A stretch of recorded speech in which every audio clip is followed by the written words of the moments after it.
Welcome back. Coming up, a real candidate for the fight of the year.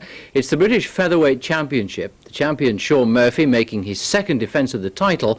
The challenger, would you believe, is from Peterborough, Gary de Roux. De Roux, though unfancied against Murphy, went into this one on a run of 4 wins.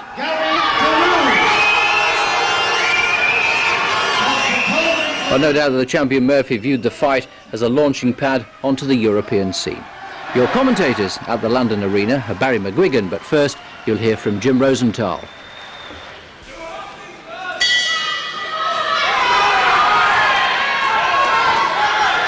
Sean Murphy has a habit of being in very exciting fights, the champion from St Albans. Gary de Roux as well is another big hitter, and really this could be quite a special fight, this one.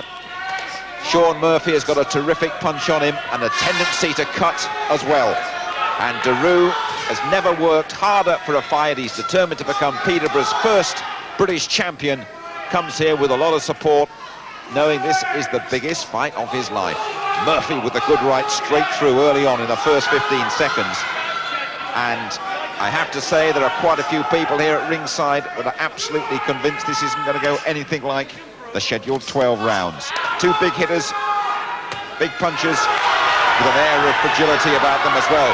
2 good shots coming in early from de Roux, and a good left hook as well, and Murphy, the champion, covers up. Murphy has never lost a fight on cuts, but he has a real tendency to mark up, and he's stopping some big punches early on here. And de Roux has come out bombing. How often do you see Sean Murphy going back? de Roux taking this fight. He's really been fired up for this one. I was talking to him before the fight. He said, I'm really going for this one. And he's boxing very well. I haven't watched him before. His movement is very good. He's avoiding a lot of Murphy's shots, and he's pushing Murphy back. Murphy can't fight going back, and de Roux's having a lot of success. That's a great left hook from de Roux in the first round, and the champion was wobbled on that far side.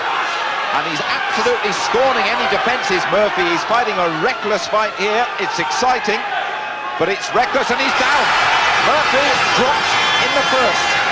John Coyle doesn't begin a count. Box on.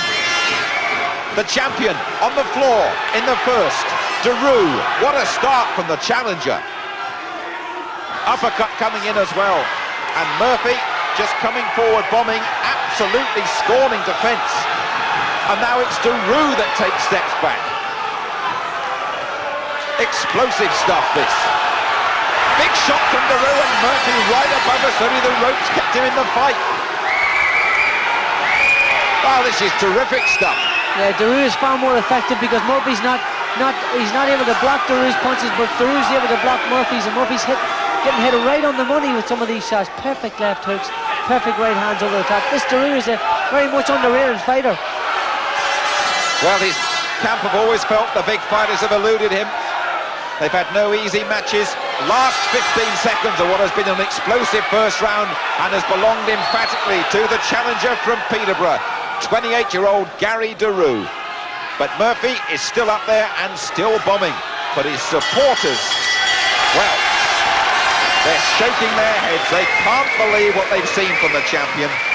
But he's done it before. I remember when he won the title in front of his own people at St Albans, he really snatched that fight from nowhere.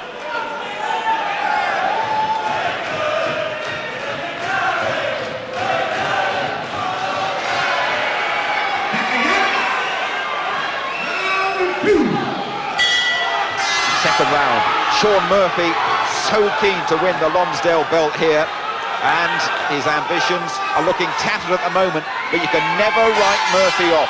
He's such a game lad, and he's got such a big shot in as well, such a big hitter, that he has the habit of looking over the precipice and clawing himself back. And he's coming on strong in the second round.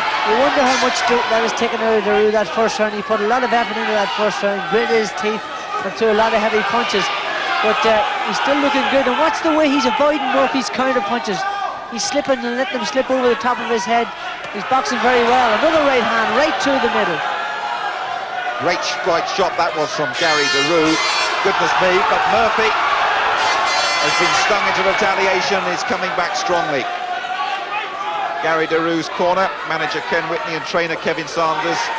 They say they've had a look at Murphy and they think they've got the answer to him. Well, they've really got him going in the first round and are making it pretty awkward here in the second. Just under a couple of minutes to go. Thrilling fight for the British 9-stone title. Back storms Murphy.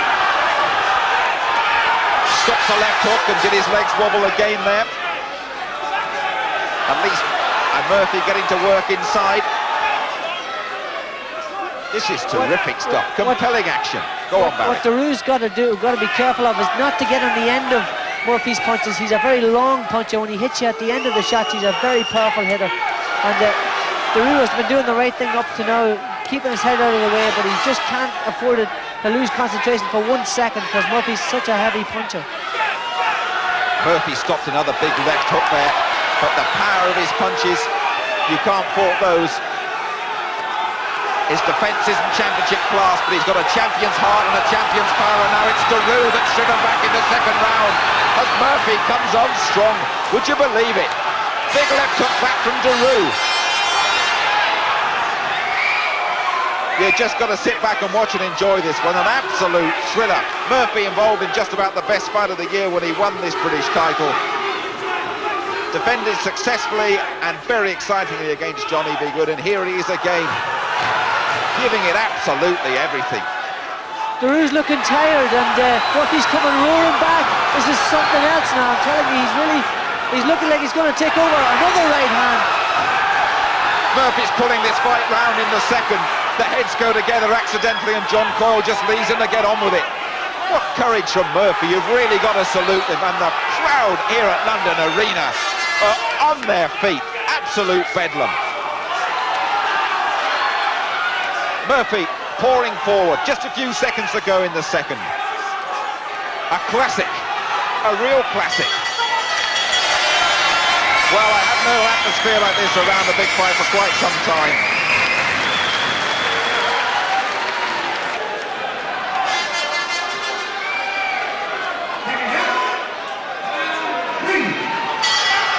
Well, third round. The first one to Daroux, the second to Murphy. What's going to happen now? I'll tell you, whatever it is, it's going to be exciting because the pace is unrelenting here. These two certainly are never going to stay anything near 12 rounds. I think we can safely say that. They've gone for a sprint and they've said that the man really with the biggest punch is going to win. And it might not be great for the purists, Barry, but it's terrifically exciting. Yeah, I've seen more action in the first 2 rounds than I've seen in 12-round fights. Absolutely brilliant. And, you know, to think that Murphy was involved in a similar fight last year. Oh, a beautiful left hook from Daroux, and has hurt Murphy again. I tell you, that left hook's been a good shot from Daroux. 2 good left hooks coming in there, and Murphy's onslaught stopped in its tracks. He's got a good shot on him as Daroux. I've never seen him fight before. I've seen a lot of Sean Murphy, and this is typical Murphy, really.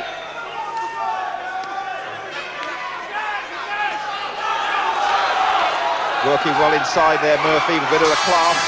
And Daroux, well, he's prepared like he's never prepared for any fight, Gary Daroux, for this one. He knows this is his big chance, and he is giving it a great shot. You know, most of Murphy's punches him up to now have actually slipped over the top of Daroux because he kept his head down.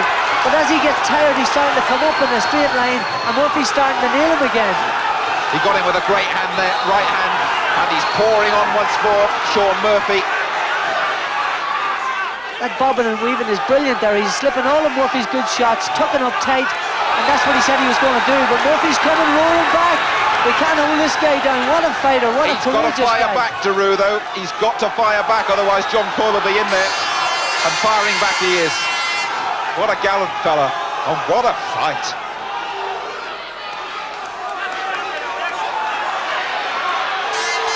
Murphy's ambition and drive, and he stopped a right hand and just got his head below a left.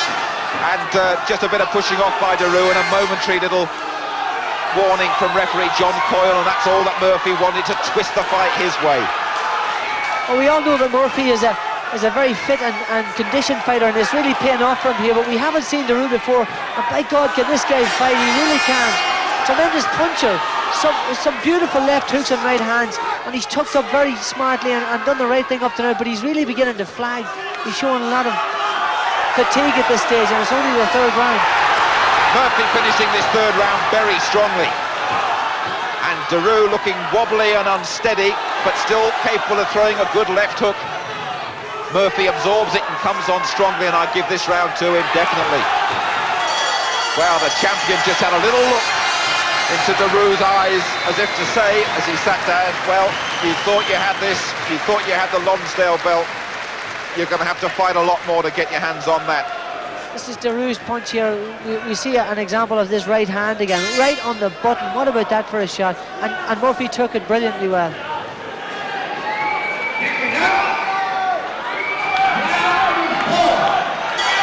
Round 4, the fight for the British 9-stone title. It's been an absolute thriller so far here at London Arena, sponsored by the Daily Star, with Murphy shocked in the first and then coming back so strongly, but Gary Roux, the challenger, with a lot left. Murphy in with that right hand. He hits so hard, really, Murphy. Like Davy Boy Green, so strong. Roux starting to come forward and try and push Murphy back. That's when he was most effective in the first round. He's got to do that again if he hopes to turn this around. It'll surprise a lot of people that despite absorbing all those punches, Shaun Murphy so far hasn't been cut.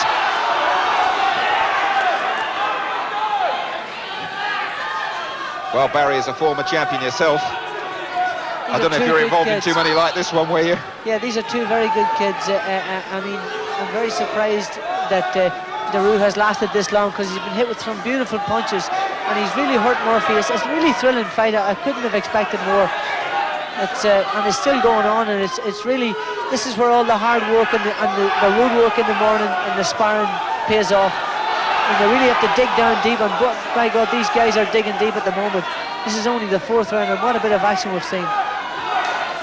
Indeed, 4th of a scheduled 12-rounder, a bit of damage just appearing around Murphy's left eye, around the side of it, and there's 3 good shots from Gary Roux. Goodness me, he put those punches together well, and Murphy wobbled, but back he comes as though it almost acts as an injection for Murphy.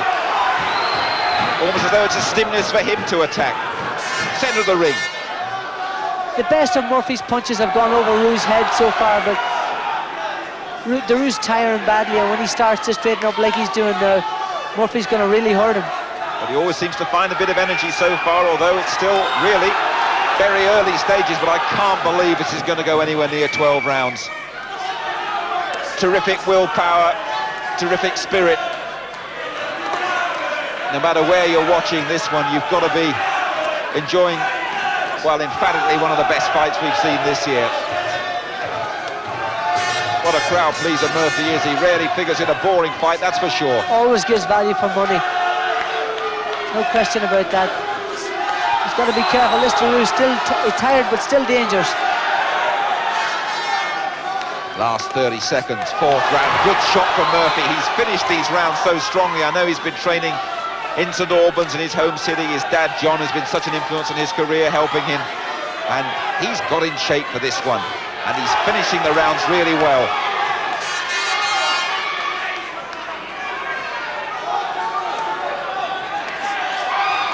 Again, it's almost a macho business up there now.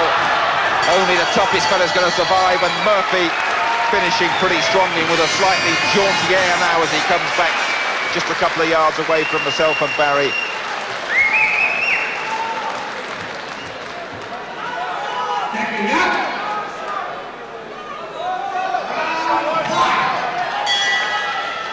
Round 5. Well, you've mentioned Murphy's thrilling fights. Gary Roux had a thriller just before Christmas in Peterborough, beat Alan McKay for the vacant Southern Area title. Trying to become Peterborough's first British champion. And if he doesn't make it, he'll definitely be able to say, I've given it my very best shot.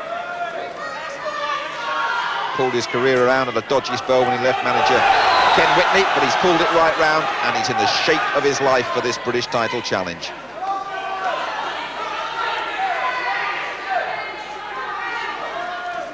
And this, Barry, looks like the quietest start we've seen to a round so far. They've put so much effort in that both of them are starting to slow down a bit now. They're both fatigued and tired, and it's now that they start to make mistakes. So it'll be who makes the first mistake, I'll tell you, because both of them are punchers, and they're both very tired. So it looks at this stage that Murphy's the more determined. But he's still getting caught, and he's got through there with a good shot, and that's definitely Murphy's, for my money, probably his best shot of the fight. Right on the button, but this strong fella Roux absorbed it. He's got him penned in Murphy's corner, and he's not going to let him out. Toe-to-toe stuff in Murphy's corner, and Roux is going to be desperately keen to get away from there. Murphy, the champion, won't let him go.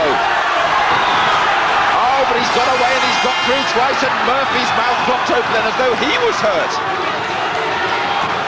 Seesawing action, and now Roux's turned him, and it's Murphy's turn to find his way out of the corner, and indeed he has.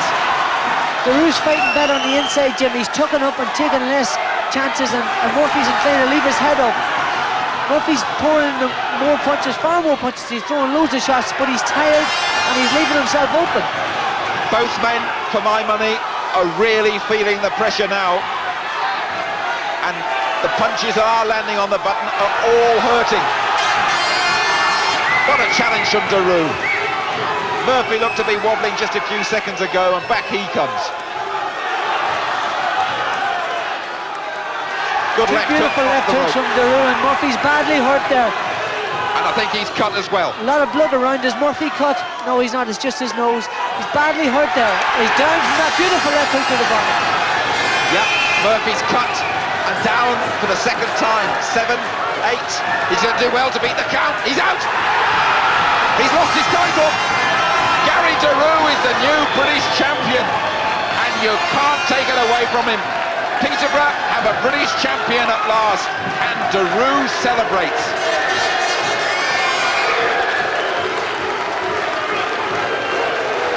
Well, it was just a question, and it was a knife-edge thing of who was going to be the stronger, and this fella, Gary Roux, has done it. Good old scrap, that, wasn't it? Well done to Gary Roux, an unlikely but a very worthy British champion. Well, Milan is to many the fashion centre of the world, but it might seem an unlikely home for one of the most fearsome of legends from the world of boxing. But that is where marvellous Marvin Hagler, the former world middleweight champion, has settled. And in a couple of weeks' time, he'll be flying into Birmingham to watch his younger brother, Robbie Sims, fight Nigel Benn at the National Exhibition Centre. Marvellous Marvin Hagler has based himself in Milan to pursue a film acting career and to learn the Italian language and culture. It's an unusual quest for one of the ring's most ferocious and menacing champions. In the inside of the ring, you have to be that monster, and that's what I was. On the outside of the ring, I basically like to be a gentleman, and I like to show the intelligence, because sometimes people give the wrong stereotype of image towards fighters. I kind of love the Italian culture and the way how their friendliness was. And then plus the whole thing is that I wanted to try to learn another language. And there's 4 different languages I like to learn. One is Spanish, the other is French, Italian, and English, of course. Your English is improving, but how's your Italian? Italian's doing very good, molto bene, yeah, see. Hagler has closely followed the fight career of his brother, who in contrast to Marvin has challenged unsuccessfully for 2 world middleweight titles. So how does Marvellous Marvin see the Ben Sims contest? I respect Nigel Benn very much. I've seen him fight a couple of times. Very strong, very good hand speed. But this kind of opponent is, in my opinion, is very good for Robbie. I feel very comfortable about this fight. Hagler has turned down tempting offers of over £10 million to return to boxing. So why, unlike others, has he resisted it? Retirement was one of the hardest things that I've ever done in my life, to say goodbye to the game of boxing. You hear a lot about how Muhammad Ali and how these other fighters can move out of this game and not come back. I think I want to be an example for the younger fighters in life, to show them that there is another world and that you can do something about it, you know, if you still pay attention and be smart enough to get out in time.